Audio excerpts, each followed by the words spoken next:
دین سکھانے والا کون ہے؟ یہ سوال کر رہا ہوں. یہ چینل پر بیٹھ کے دین کون سکھا رہا ہے؟ تو آپ کو پتہ لگتا ہے کہ ایک خاتون ہے جو میک اپ وغیرہ کر کر سارے سال ڈرامے کرتی، سارے سال ناچ گانے کرتی، سارے سال فحاشی والے کام کرتی ہیں. آج رمضان میں وہ پارسا بن کر دوپٹہ اوڑھ کر بیٹی دین سکھا رہی ہے، اور ہم اس سے دین سیکھ رہے ہیں.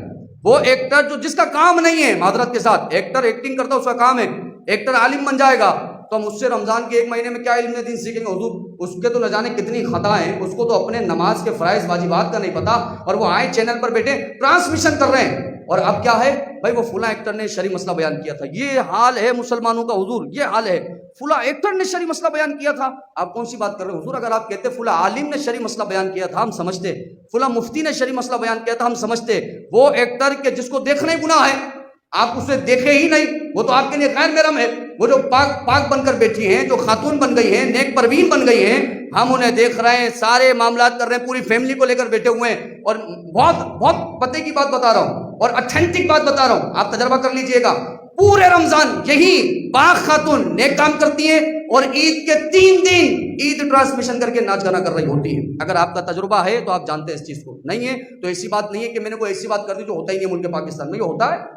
پورے رمضان اسی نے ٹرانسمیشن کی، نماز روزے کی باتیں کی، دین کی باتیں کی، بڑے روئی، بڑے لیلۃ القدر کی باتیں کی، بڑے فضائل کی باتیں کی، اور عید کے 3 دن وہی ایسا شو کرتی ہے کہ لوگوں کو بلا بلا کے نچوا رہی ہوتی ہے. اس سے دین سیکھ رہے تھے آپ، اس کو سن رہے تھے آپ رمضان ٹرانسمیشن کے اندر. تو یہ ہماری کوتاہی ہے حضور. پھر مسلمان ہمارے بچے کیا سمجھیں گے کہ ہمیں بھائی فلاں ایکٹر نے دین سکھایا ہے، ہمیں فلاں خاتون نے دین سکھایا ہے. وہ خاتون کیا کرتی ہیں؟ وہ رابعہ بصریہ ہے؟ کہا نہیں جی حضور، وہ تو ناچ گانا کرتی ہیں پورے سال، وہ تو فلاں جگہ ڈرامے بناتی ہیں، وہ تو فلمیں بناتی ہیں، ماشاء اللہ ثم ماشاء اللہ. تو آپ نے اپنے بچوں کا آئیڈیل کس کو بنایا ہے؟ آپ کا بچہ کس کو فالو کر رہا ہے؟ آپ کا بچہ کس کی اتباع کر رہا ہے؟ پھر پورے سال وہ اس کو ہی دیکھے گا، بھلے کس حال میں بھی وہ موجود ہو. پورے سال اس کا جو تماشا ہے، جو شریعت کی مخالفت میں وہ کر رہی ہے، وہ سب دیکھ رہا ہوگا. تو سمجھیے نا، قابل غور بات ہے. آپ دیکھ رہے ہیں، آپ کوئی ٹرانسمیشن دیکھ رہے ہیں تو بالکل شریعت والی ٹرانسمیشن جو چل رہی ہے. الحمدللہ ثم الحمدللہ.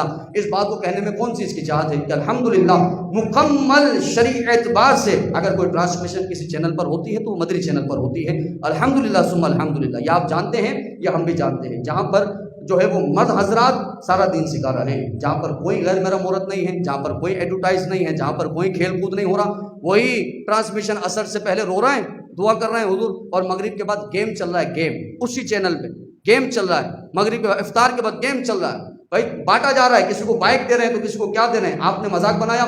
رسول اللہ نے فرمایا رمضان کی راتوں کو اللہ رب العزت نے نوافل پڑھنے کے لیے پسند فرمایا ہے.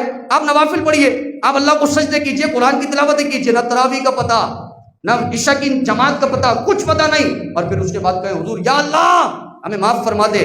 تو حضور نے فرمایا 1000 سال جہنم میں اگر معافی مانگتا رہے گا تو ایسے بندے کو اللہ معافی نہیں کرے گا. 1000 سال بہت ہوتے ہیں. الامان الامان یہ حدیث کے جملے ہیں. 1000 سال بھی ایسا بندہ جو رمضان میں بھی گناہ کرتا رہے اور وہ معافی مانگتا رہے، اللہ معاف نہیں کرے گا. بھائی نہیں فرمائے گا، رسول اللہ نے فرما دیا، حضور کا فرمان حق اور سچ ہے. تو میرا عزیز دوستو، آپ اپنی تربیت کیجیے، آپ اپنے بچوں کی اچھی تربیت کیجیے. میں نے نہیں سیکھنا ایسے جوہلا سے دین. میرا کیا تعلق کسی بھی ایکٹر سے دین سیکھنے کا؟ کسی بھی ناچ گانے والی عورت کو بیٹھ کر میں دیکھتا رہوں، اس سے دین کی باتیں سنتا رہوں؟ بھائی وہ تو ان کو تو شرعی پردوں کا تک نہیں پتا ہے، اور ہم ان سے بیٹھ کر دین سیکھ رہے ہیں، ہم ان سے بیٹھ کر شرعی مسائل سیکھ رہے ہیں. اپنے بچوں کا آئیڈیل بنا رہے ہیں آپ کا بچہ بڑا ہو کے پھر وہ بنے گا. آپ چاہیں وہ حافظ قرآن بن جائے، آپ نے حافظ قرآن دکھایا ہی نہیں، آپ نے تو ڈانسر کا دکھایا. آپ چاہتے میرا بچہ عالم بن جائے، عالم کو کب سنایا آپ نے؟ آپ چاہتے میرا بچہ مفتی بن جائے، بھائی مفتی دکھایا کب آپ نے؟ آپ تو ماشاء اللہ جو ہے وہ پاکستانی سارے شو پیس کے جو ایکٹرز اور جو لڑکیاں ہیں وہ سب دکھاتے رہے، اور پھر کہیں بھائی ہمارا بچہ بگڑ گیا ہے، ہمارے بچے کو محلے نے بگاڑ دیا. تو عالیجہ محلے نے بعد میں بگاڑا ہے، آپ کے گھر سے پہلے بگڑا ہے، آپ کی تربیت سے پہلے بگڑا ہے. آپ نے اس پہ شفقت کا ہاتھ رکھ کر ماشاء اللہ ٹی وی چینل پر تربیت کی ہے، اور وہ سارا باتیں جو بچہ ذہن میں بٹھا لیتا ہے آپ نے بٹھا لیا ہے. اور یہ سب رمضان کے اندر ہو رہا ہے، سب ہو رہا ہے. دوسرے والا برائے مہربانی میرا کام آپ تک بات پہنچانا ہے، عمل کرنا آپ کا کام ہے. مجھے تو اللہ ثواب عطا فرمائے گا. میں آپ تک یہی پیغام پہنچا رہا ہوں. ایسے چینلوں سے کیا آپ دین سیکھ رہے ہیں؟ آپ نئی دین سیکھیں حضور، جہاں پہ سکھانے والے غیر علماء ہوں، جہاں پر بے پردہ عورتیں جو ساری زندگی سارا مہینے سارے سال جو ہے وہ ڈرامے کرتی ہیں، فلمیں بناتی ہیں، ان سے آپ اور ہم دین سیکھیں. یہ ہے ہی نہیں طریقہ کار. آپ علماء کو سنیے. آپ اگر کوئی چینل نہیں سننا چاہتے، آپ کسی عالم کے پاس ڈائریکٹ چلے جائیں، مسجد کے امام کے پاس آ جائیں، ان سے دین سیکھیے کہ مولانا صاحب میرے ساتھ روزے میں یہ مسئلہ آ گیا ہے، میرا روزہ ہوا یا نہیں ہوا؟